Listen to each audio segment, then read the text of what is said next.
today at lunch about the mishpacha. This is the heart of the mishpacha of Wentworth, believe me. And the last time I was here, Lucy and I were here with Levi, or Rabbi, and Hani. It was the 7th night of Hanukkah. And I even danced with Levi. I don't think we're doing that tonight, too many people perhaps. But nonetheless, it was a very important night. Of course, every night of Hanukkah is important. But I came here to the shul with a message of absolute solidarity with the state of Israel.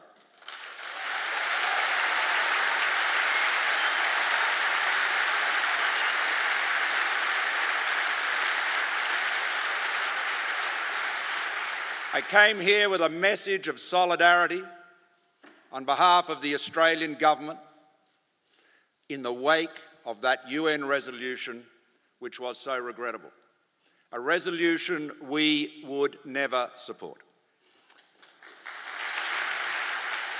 My government will not support, any more than the government of John Howard would or the government of Tony Abbott would, a resolution so one-sided, attributing fault only to the state of Israel.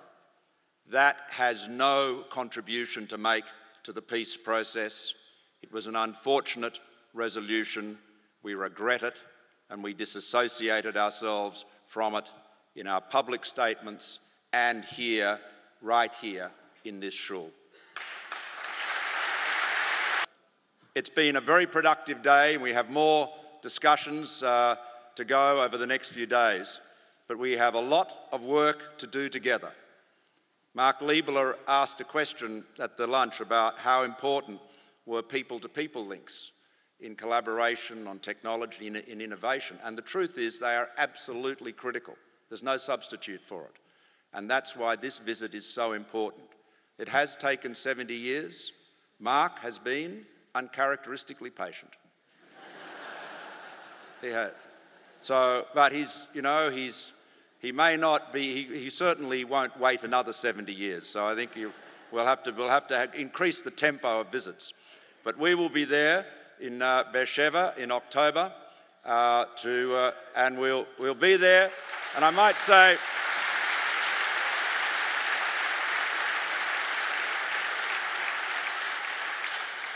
and Bibi has promised everybody a horse, so it'll be a great event. Thank you very much. Thank you. Thank you. Thank you. I want to bring all of you greetings from Jerusalem, our eternal capital, never to be divided again.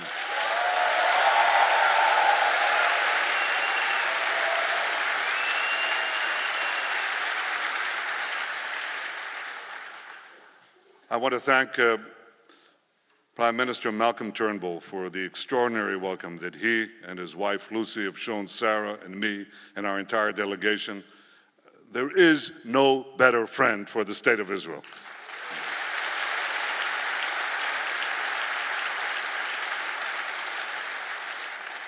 But he's had some standard bearers before him, and that's John Howard and Tony Abbott, former prime ministers, who are with us today. Premier Berejiklian, I have had a lot of people stutter at my name for a while, but I hope I pronounced your name correctly. And all the representatives and officials who are here, our respective ambassadors, Mark Liebler, Danny Lamb, I want to thank you for your many kindnesses over the years, your friendship. It's an honor to be the first Israeli Prime Minister to visit Australia. I have to say that I hope the next trip doesn't take another 68 years. I agree completely with Malcolm Turnbull that people-to-people contacts, that the ability to meet, see each other, hear each other, talk to one another is crucial. And for this we need the Dreamliner, and I'll say it 5 more times before I leave, because you in Australia are used to flying in your own country for several hours. It takes 4 minutes to cross the State of Israel. So we're not used to it. a Dreamliner would help us acclimate. I want to salute this Jewish community, which is unusually committed to the state of Israel, to the Jewish people. You've shown it time and time again. You show it here today, even though I think we'll have some problem with the Jewish community in Melbourne, but that's for the next trip. For the next trip. They're wonderful people, and you have been stalwart champions of our alliance. Israel and Australia are two vibrant democracies. This is not something that is self-evident. Democracy has to be nourished. It has to be protected. It has to be maintained. In the 19th century, the great English writer George Eliot wrote, there will be, she said, in the van of the Middle East, amid the despotism of the East, a great beacon of freedom. A great beacon of freedom, she said prophetically.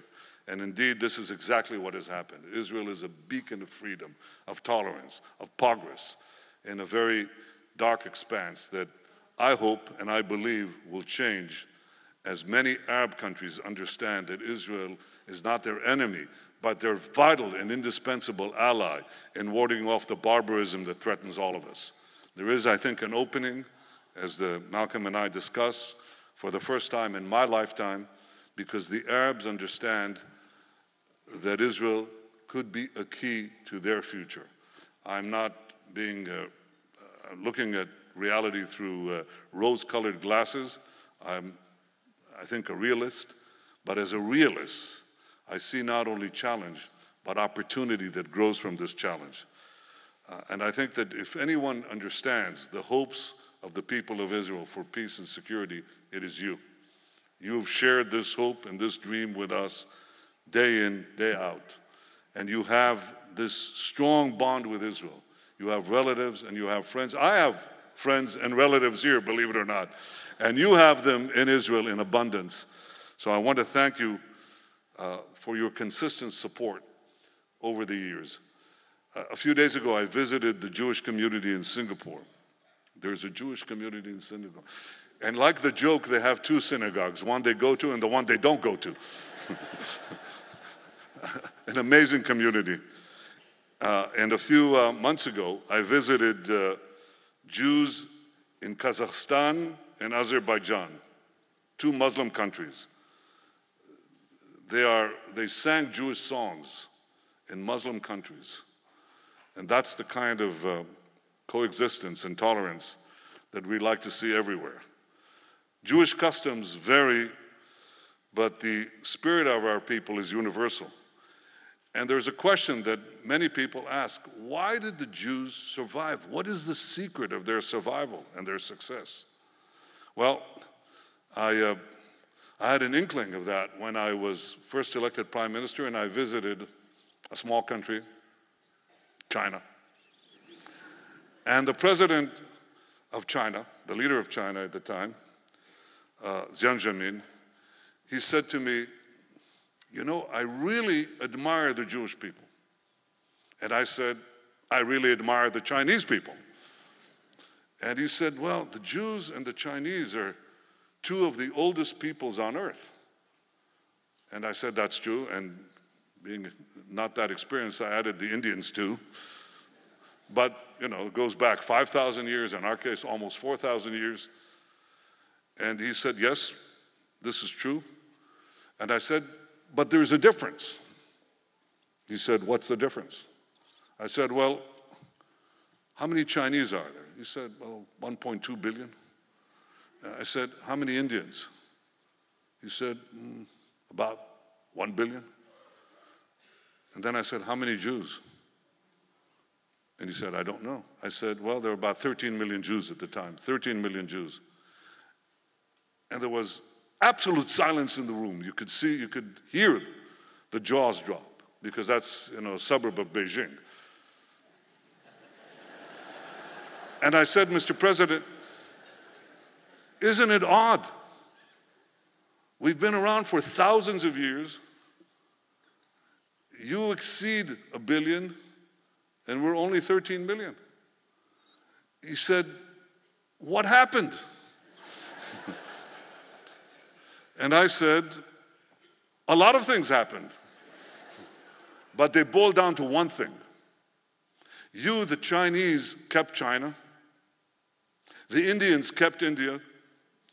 And we, the Jewish people, lost our land and were scattered to the far corners of the earth. And for the last 2,000 years, we've had one goal: to come back to our ancient homeland and reconstitute our life, build our own state, define our own future, control our own destiny. This is the source, this is the thrust of Jewish history.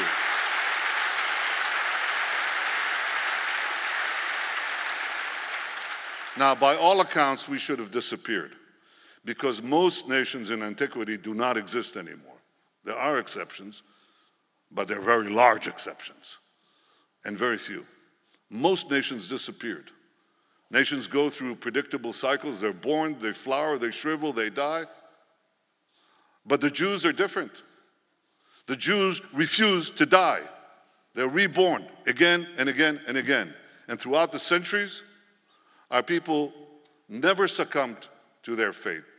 No matter how large the oppression, no matter how great the oppression and the persecution, generation after generation, Jews said, next year in Jerusalem, next year in Jerusalem. We never gave up the dream. And finally, after 20 centuries, led by a modern Moses named Theodore Herzl, changed our history, a prophet of old who reemerged and worked for a brief 8 years and changed the course of the Jewish people. We came back to our land, reconstituted our sovereignty, built an army second to none in its courage, its ability to defend our people, its willingness to step into the breach.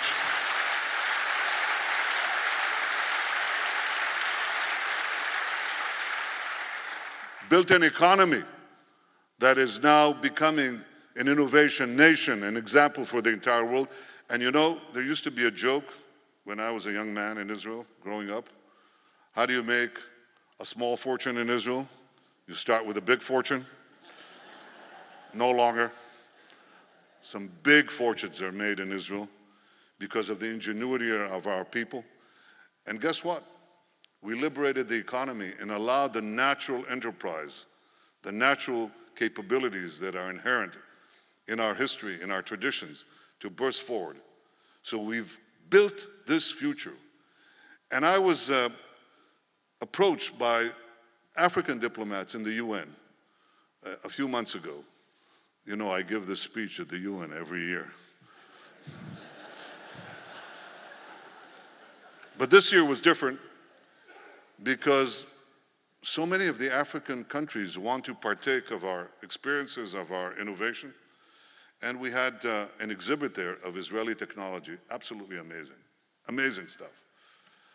And one African leader said to me, can you tell me the secret? He wanted to know the secret. And I said, you mean the secret of our success? And he said, I want to understand how Israel is able to do what it does. And I said, look, it's a combination of two things. A continual quest for the future with a deep regard for the past, a deep regard for our roots. It's like a tree that has deep roots in the land and yet seeks to grow the branches all the time, reaches upward. And it's that combination of tradition and innovation that makes Israel what it is, and make the people of Israel what they are, and make you the community that you are. We respect our traditions, we respect our roots, and yet we are constantly inquisitive, constantly seeking to improve the life of our people and the life of all mankind. This is what characterizes the Jewish people. This is what characterizes the Jewish state.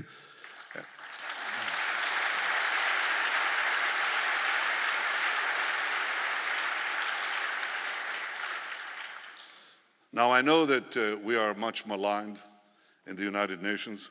I salute you, Malcolm Turnbull, and the governments of Australia who've stood up time and time again against this demonization, including recently. You refuse to accept this hypocrisy. And standing up for Israel means standing up for simple truths.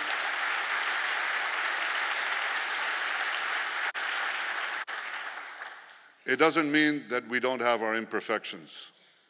Which country is perfect? Well, Australia is pretty close. But none of us are perfect, but we seek all the time to improve. We seek all the time to do better. We seek to do better for all our peoples, and we also want Israel to be the home of all Jews. I want every Jew in the world, every Jewish man and woman, to feel comfortable in the state of Israel. I also think that we have a battle against those who seek to demonize our people and the resurgent anti-Semitism that we see in many parts of the world. It is something that we need to fight together. I think this is important in Europe, it's important in America. It's very important that President Trump took a strong stand against anti-Semitism, and it's important that we all continue to do so in the years ahead.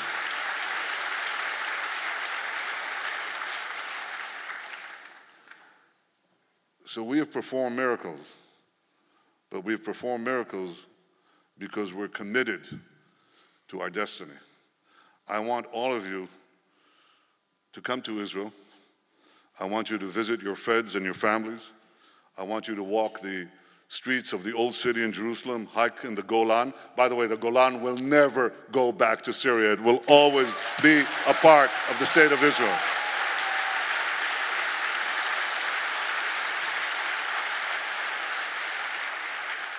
Spend time with our brave young soldiers. Get to know the land. See this miracle. See the land of Israel. See the people of Israel. The state of Israel lives. The people of Israel thrive. Am Yisrael Chai. We are part of you. You are part of us. Thank you for this warm welcome. And this year in Jerusalem, with Prime Minister Turnbull in Beersheba, we'll get a horse for every one of you. Thank you very much. Thank you. Thank you. Thank you. Thank you. Thank you.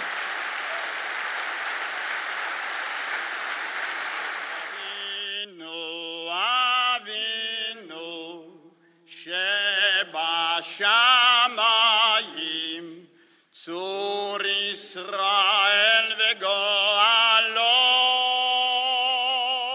אבינו אבינו שבשמיים צור ישראל וגואלו בנך בנך את מדינת ישראל ראשית צמיחת גאולתנו הגן עליה בעברת חסדך ופנוס עליה סוכת שלומך אבינו אבינו שבשמיים צור ישראל